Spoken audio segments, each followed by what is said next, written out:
Nicole, it's lovely to see you here today. Thank you. I really enjoyed an episode. Congratulations on making a wonderful film. Let's talk a little bit about the casting. James Gandolfini and Julia-Louis Dreyfus as well. Wonderful cast. How did they come on board? They came on board in a pretty traditional way. I didn't know either of them. I had met James a few years before, and we really hit it off, and I imagined we would have a really good time doing this, and I thought he'd be great for the part. And kind of similar, Julia, I'd watched her on Seinfeld for 100 years and was intimidated to meet her, but as soon as I did, we hit it off right away. She was so not the characters that she's played. I mean, clearly that's a part of her, but I felt she would be a wonderful, very sympathetic Eva. I heard that James was a little bit unsure about doing comedy. Tell me about that. I'm not sure he was unsure about doing comedy. He definitely has a sense of humor, but it's very different from Julia. I think any human being would be intimidated by Julia's comedic abilities, and I think he did feel like he had to keep up with her. And as soon as he did his own brand of comedy, it worked perfectly, and tons of lines that he's added and have stayed in the movie.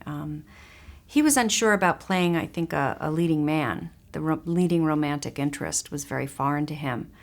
And he kept looking at me like, "You sure about this? Are you looking at the monitor?" And I'd say, yeah, I'm really happy. This is exactly what I want. But they work perfectly together, I think. I mean, obviously, very sadly, we've lost James Gandolfini since you made the movie. What were your fondest memories when you look back at that time that you spent together with him and Julia together on set of that shooting period?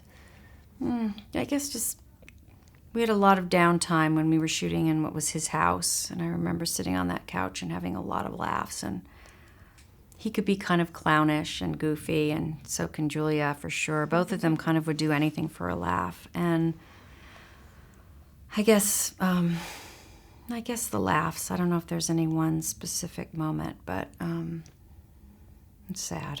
Yes, absolutely. I mean, but such a marvellous film to have made for him as well, and for you to have worked with him on this too. I mean, there's many wonderful moments in the film, and we begin with Julia with a lovely montage of these kind of terrible moments that she experiences almost. Not that she's complaining about them, Right, but her job. her job as a masseuse, which made me kind of wonder what the best and worst things you think about being a writer and director are. Well, I don't have to touch any strange naked bodies. So that's a plus. Yeah.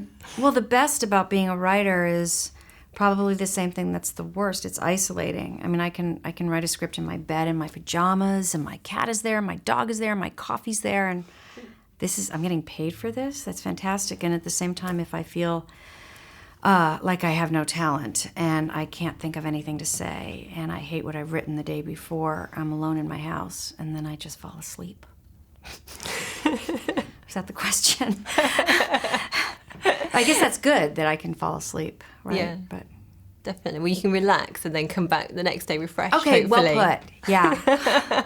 Not fall asleep into like a sea of self-loathing and then wake up knowing that I have to write again. Okay. Oh no. Yeah. Now let's go for the former, shall we? Okay. I think let's stick with that, definitely.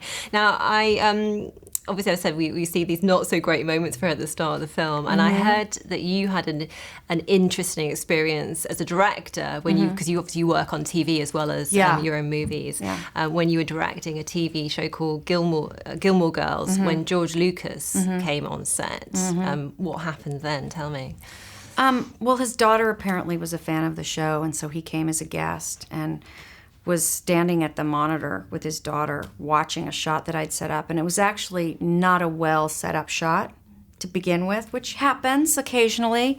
And as I was setting it up, or as we were about to shoot, I was like, that's not really the best angle for what I'm trying to do. And of course the whole crew was listening to every word he said and following him around like Jesus. And there were about 20 people standing behind me and him when he said, why would you set it up like that?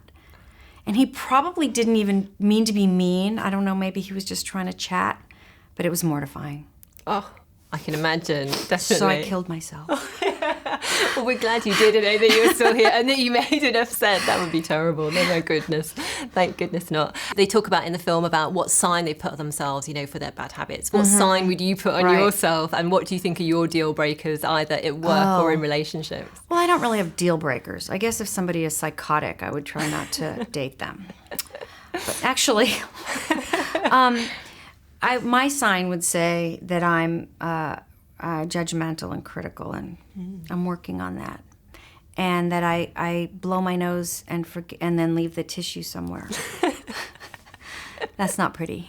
That was actually a whole thing in the script that got taken out. Oh, really? When we shot it. Yeah, Julia's character says she does that. But it's okay. Well, what was stayed in the script was great. We really enjoyed the film. Thanks so much for talking to us today, Nicole.